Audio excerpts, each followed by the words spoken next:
Durante 16 anos, ele acordou antes do sol nascer, preparou café, levou os filhos para a escola, ajudou com os deveres. Nunca reclamou, nunca faltou. Mas, no fundo, havia algo que ele sempre ignorou. Um detalhe, um silêncio, uma dúvida enterrada. José era chamado de paizão no bairro. Criava 4 filhos com amor e orgulho.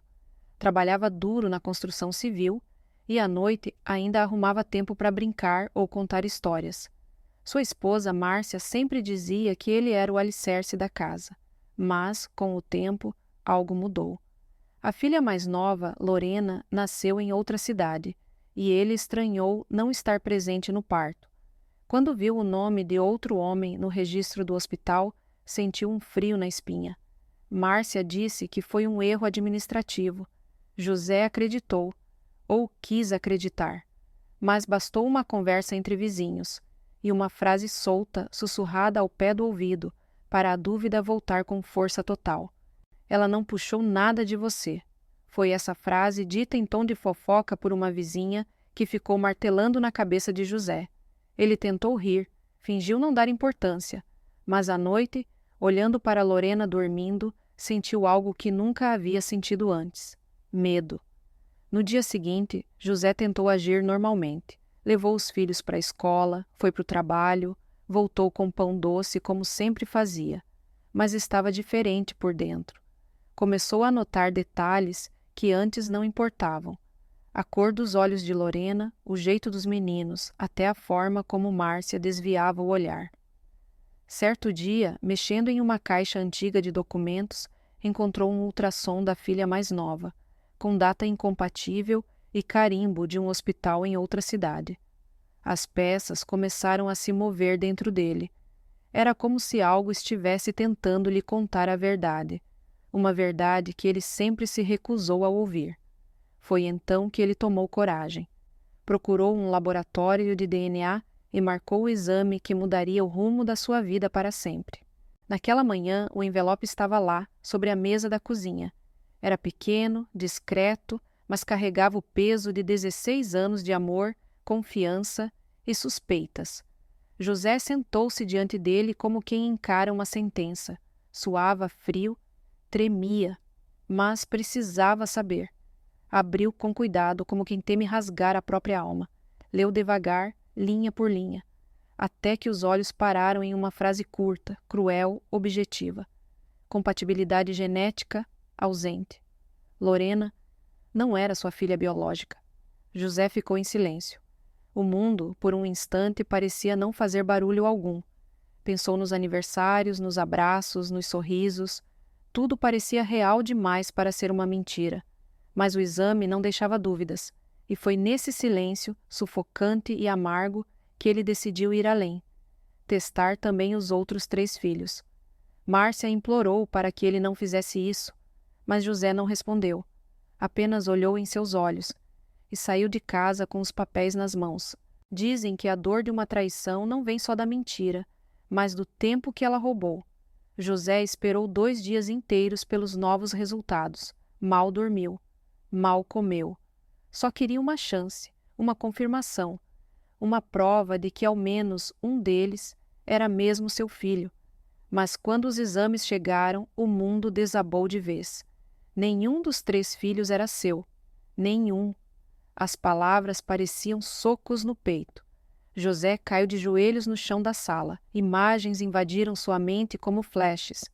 O primeiro passo, o bilhete do Dia dos Pais, o "te amo, pai", antes de dormir. Como aquilo podia ser mentira? Como ela pôde manter esse segredo por tantos anos? Márcia tentava explicar, dizia que o amor verdadeiro não está no sangue. Mas ele não ouvia mais. Havia um vazio no olhar dele, e uma decisão começava a nascer ali, em silêncio. No dia seguinte, José foi ao fórum. Pediu o divórcio. E algo a mais. Uma indenização por todos os anos que foi enganado. A notícia se espalhou rápido. Homem pede indenização após descobrir que não é pai de nenhum dos 4 filhos. Alguns o chamaram de vingativo, outros de corajoso.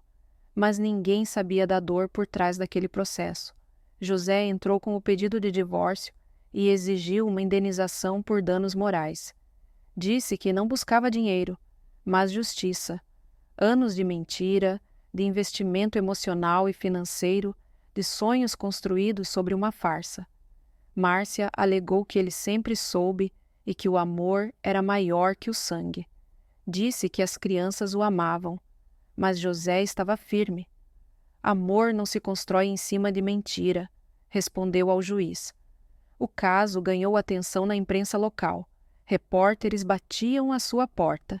Enquanto isso, os filhos estavam em silêncio, sem entender, sem saber de quem era a culpa. E José, sozinho, se perguntava: será que ainda poderia chamá-los de filhos? Na audiência, o juiz perguntou a José: o senhor deseja continuar com a guarda dos filhos? E foi ali que ele travou. Eles não têm seu sangue, mas têm o seu amor. Essas palavras, ditas por uma das psicólogas no tribunal, ecoavam na mente de José. Durante anos, ele foi pai. Foi colo, comida, proteção. E agora, era apenas um estranho com um papel de laboratório nas mãos. Na audiência, José ficou em silêncio por alguns segundos. Depois respirou fundo.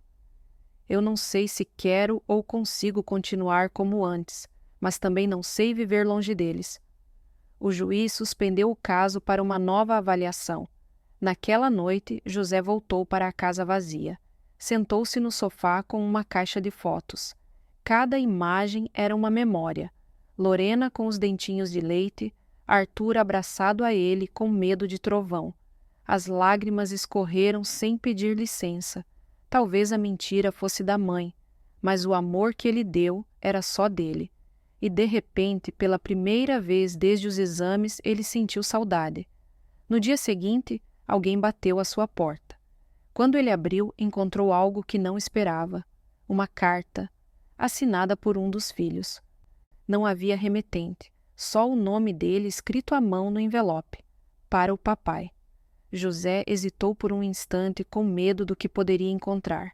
Mas, quando abriu, suas mãos começaram a tremer. Era a letra de Arthur, o filho do meio, e a mensagem: pai, eu não sei o que está acontecendo, mamãe e os adultos estão estranhos, mas eu quero que você saiba que você é meu herói. Se você não quiser mais ver a gente, tudo bem, eu entendo, só queria te dizer obrigado por tudo. Te amo, papai, mesmo se você não for meu pai de verdade. José não conseguiu terminar de ler sem chorar. Aquela carta era mais forte que qualquer exame. Naquele instante, entendeu que a verdade genética não anulava os laços construídos no dia a dia. Ele foi pai. Eles foram filhos. E aquilo ninguém podia tirar. No fim da carta, uma pergunta escrita com lápis. Você vem no meu aniversário, mesmo se não for mais meu pai? José olhou o calendário. Era amanhã. Na manhã seguinte, José vestiu a camisa que Arthur mais gostava, a azul, com cheiro de casa. Pegou a carta, colocou no bolso e saiu sem avisar ninguém.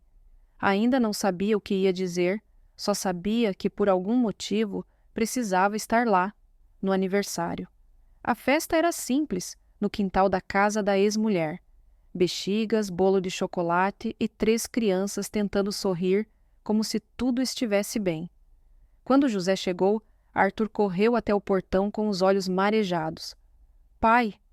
Gritou, sem pensar 2 vezes. Os irmãos o seguiram como se o tempo tivesse parado.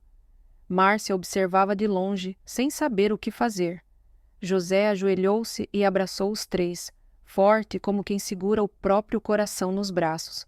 Não disse nada. Só chorou. Naquele momento entendeu. Podia perdoar. Não a mentira, mas o amor que ainda existia ali. Horas depois, José cancelou o processo de guarda, mas manteve o pedido de indenização e fez um último pedido ao juiz: poder continuar sendo chamado de pai. José voltou para casa após a última audiência, sem a guarda dos filhos e sem a indenização. Mas ele não voltou derrotado. Pela primeira vez, sentia que tinha recuperado o que mais importava: a si mesmo. Durante 16 anos, ele deu o melhor de si, não apenas como pai, mas como homem. Trabalhou, protegeu, sacrificou. Tudo por uma família que, agora sabia, foi construída em cima da mentira da mulher que dizia amá-lo. Márcia não o traiu uma vez, traiu 4 vezes e, pior, usou cada traição para fortalecer a prisão onde ele foi colocado como pai de filhos que nunca foram seus. Não é sobre não amar as crianças, pensou. É sobre não aceitar que a minha vida inteira foi usada por alguém que só pensava em si. Ele se afastou. Não por rancor, mas por justiça própria. Deixou uma carta para cada um dos filhos. Nela explicava que ser homem não é fingir que não dói. É escolher não viver onde a verdade nunca existiu. José seguiu a vida. Reconstruiu-se. Nunca mais chamou ninguém de filho, mas olhava no espelho e dizia em voz alta: Eu sou o homem, e nunca mais vou aceitar viver uma mentira.